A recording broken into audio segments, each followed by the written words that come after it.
I met Dwayne sometime around 1990. He was managing a comedian by the name of Brent Shield. And they were looking for some venues to perform in. I owned a small restaurant in a suburb of Minneapolis called Bloomington, Minnesota. It was always game to try different things, so we started having amateur comedy nights. Dwayne was that kind of person. If you were around him, you rapidly find yourself a party to whatever his latest fixation happened to be. I never complained, though, since through Dwayne I met Michelle, his sister, and later on my wife. I've never seen two closer family members. Dwayne and Michelle were inseparable. For the first year, I didn't go out with Michelle. I went out with Michelle and Dwayne. And Dwayne was an incredible person. He laughed loud, long, and often. He never put anyone down or lost his temper. I only saw him mad once. I deserved it. He had a childlike wonder about things, and he would readily verbalize them, often in strange-sounding ways. Like the time that Michelle, Dwayne, and I were eating in a Happy Chef restaurant, probably about 2 or 3 in the morning, and the waitress came to the table to clear away some items. She reached across and lifted up what she wanted, and then we all heard Dwayne utter appreciatively, "My, you have long arms." Only as Michelle and I dissolved into laughter did we realize that what he intended as a wonderful compliment, how that might sound to another. And of course he laughed for a long time. I told my kids recently that there were 2 sentences that you would never hear Dwayne say. One is, "I was wrong."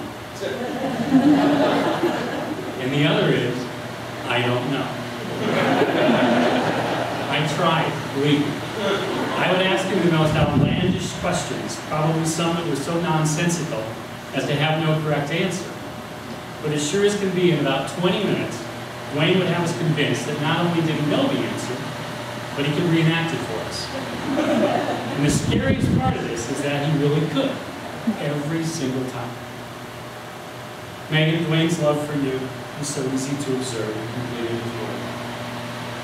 The 2 grandma and grandpa hits who are joining us in the video. There are no proper words to in any way help ease the pain of the day. But if we are judged by how we make this a better world, then it will hopefully be some comfort in knowing that the children that you raised are the finest imaginable, and how lucky we are and have been to be associated with them. My wife Michelle has also put down some words about her brother that she has asked me to read forward. So with your indulgence, I'd like to do that. 2 words that ring through my mind when I think about Dwayne are "what if." I can still hear his little boy voice saying these words as a toddler. At the time, it was more like "wolf." He uttered these words over and over to the point where it's left an indelible imprint in my brain. These words were not just verbally expressed. They were put into action throughout his entire life. Dwayne never cared too much about other people's opinions, experience, or advice. If he had it in his mind and he needed to answer the question, "what if?" he would proceed with all of his being. One of the early examples is when he took his green machine to the cabin. There was a very long and somewhat steep driveway leading to the lake. Without much thought, he took his green machine to the top of the hill, he lifted up his feet, and he rode that thing full speed straight toward the lake. At the end of the driveway, he made a sharp left onto the grass, planning to avoid the large body of water waiting for him at the bottom. It doesn't matter what the outcome was. He was convinced it would turn out exactly as he envisioned. He didn't go a quarter and halfway up to make sure that the journey was doable. He didn't consult with his parents or siblings about whether this was a wise decision. He went straight to the top of the hill and full speed for the whole ride. Not only was Dwayne able to take risks like this with faith and enthusiasm, soon he had followers joining in the adventure.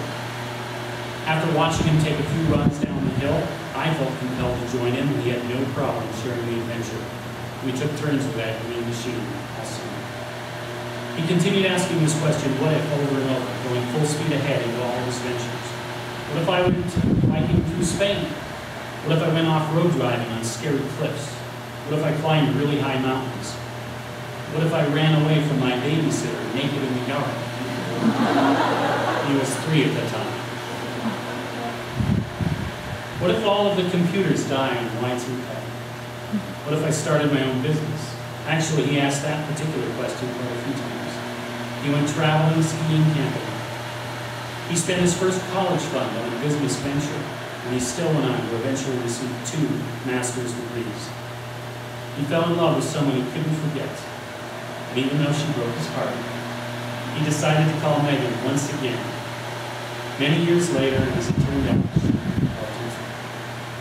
It never mattered if he wasn't right or if he failed. He had an incredible ability to find the best of the experience, debate that he was actually right all along, no matter what the result was. And when all else failed, he was able to laugh at himself. Some of his what-if questions were just a matter of enjoying life, like, what if I ordered an extra steak with my steak and eggs at Patty's Pantry? Everyone who knew him when he was 20 knew his order of steak and eggs with an extra steak. His last questions were the ones that ended up shocking everyone who knew and loved him. First, what if I got married? Sent us all into a stunned but very celebratory state. Nobody saw that coming. And the last, what if I bike across Iowa? Was what he was preparing for when he blindsided us once again. So many lives have been touched by and enhanced by his life. Losing Dwayne is a huge loss, not only to those who loved him, but a loss to this world of brain power, humor, and incredible positive energy. Dwayne was a loyal friend, 100% honest, had a genius mind, great sense of humor, an awesome laugh, patience, and kindness. He was a wonderful cook, took care of his friends and family, asking nothing in return. I couldn't ask for a better cook.